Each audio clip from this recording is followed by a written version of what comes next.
Cooperative bank chairman గా ప్రజా జీవితం ప్రారంభించి ఆనాటి నుంచి ఈనాటి దాకా అధికారంలో ఉన్నామా అధికారంలో లేమా అన్న ఆలోచన లేకుండా, ఎమ్మెల్యేగా ఉన్నానా ఎమ్మెల్యేగా లేనా అన్న ఆలోచన లేకుండా, ఎమ్మెల్యేగా ఉంటే అటు అసెంబ్లీలో ఇటు సర్వేపల్లి నియోజకవర్గంలో, ఎమ్మెల్యేగా లేకుంటే సర్వేపల్లి నియోజకవర్గంలో ప్రజల మధ్య నిరంతరం ప్రజల గొంతుకై నిలిచిన వ్యక్తి. అన్నిటికీ మించి ఈ తరానికి తెలియాల్సిన విషయం ఉంటుంది. ప్రపంచంలోనే సారా వ్యతిరేక ఉద్యమం ఆంధ్రప్రదేశ్ లో ప్రారంభమైంది. ఆంధ్రప్రదేశ్ లో ఆ సారా వ్యతిరేక ఉద్యమం ప్రారంభమైంది నెల్లూరు జిల్లాలో. ఆ నెల్లూరు జిల్లాలో ఆనాటి సారా వ్యతిరేక ఉద్యమానికి నాయకత్వం వహించింది కరీంనగర్ బాధ్యత సోమిరెడ్డి చంద్రమోహన్ రెడ్డి గారిని ఒక్కసారి కూడా అందరికీ మనవి చేస్తుంది.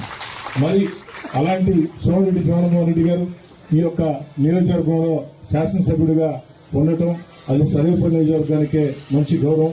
కాబట్టి సోమిరెడ్డి చంద్రమోహన్ రెడ్డి గారికి స్థానిక శాసనసభ్యుడిగా మీ అందరి మద్దతు ఉండాలి. ఎందుకని చెప్తున్నానంటే పార్టీలకు అతీతంగా చంద్రమోహన్ రెడ్డి గారు ప్రజల గొంతుకై రైతులు ఎక్కడైనా సరే జిల్లాలో సర్వేపల్లి కాదు నెల్లూరు జిల్లాలో రైతులు ఎక్కడైనా సరే సాగునీళ్ల కోసం అవసరం పడుతుంటే అందరికంటే ముందు వినిపించే గొంతు సోమిరెడ్డి చంద్రమోహన్ రెడ్డి గారు.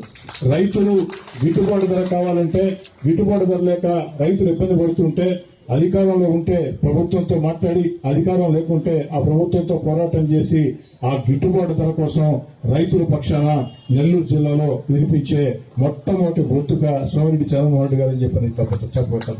కాబట్టి మీ అందరూ కూడా వారి మద్దతు ఇవ్వాలని చెప్పని, అదేవిధంగా ఏదైతే సోమిరెడ్డి చంద్రమోహన్ రెడ్డి గారు రాజకీయంగా ఇంకా మంచి స్థాయికి చేరాలని చెప్పని, వారి నాయకత్వంలో అటు సర్వేపల్లి నియోజకవర్గం అన్ని రకాల కూడా అభివృద్ధి చెందాలని, నెల్లూరు జిల్లాలో కూడా జిల్లా అభివృద్ధిలో వారి భాగస్వామ్యం ఉండాలని చెప్పని మనస్ఫూర్తిగా కోరుకుంటూ మళ్లీ కూడా చెప్తున్నా, ప్రజలందరినీ కూడా కోరుతూ ఉన్నా, ఈ రోజు ప్రజల సమస్యల మీద గొంతెత్తే రాజకీయ నాయకులు తగ్గుతున్నటువంటి రోజుల్లో ప్రజా సమస్యల్ని పరిష్కారం చేయాలా, ప్రజల కోసం ఆలోచన చేయాలా అన్న ధోరణి తగ్గుతున్నటువంటి రోజుల్లో ప్రజల గొంతుకై ప్రజా సమస్యల పరిష్కారంకై ఆహారం శ్రమిస్తూ నిరంతరం కృషి చేస్తున్నటువంటి సోమిరెడ్డి చంద్రమోహన్ రెడ్డి గారికి అందరి మద్దతు ఆశీస్సులు ఎల్లవేళలా ఉండాలని కోరుకుంటూ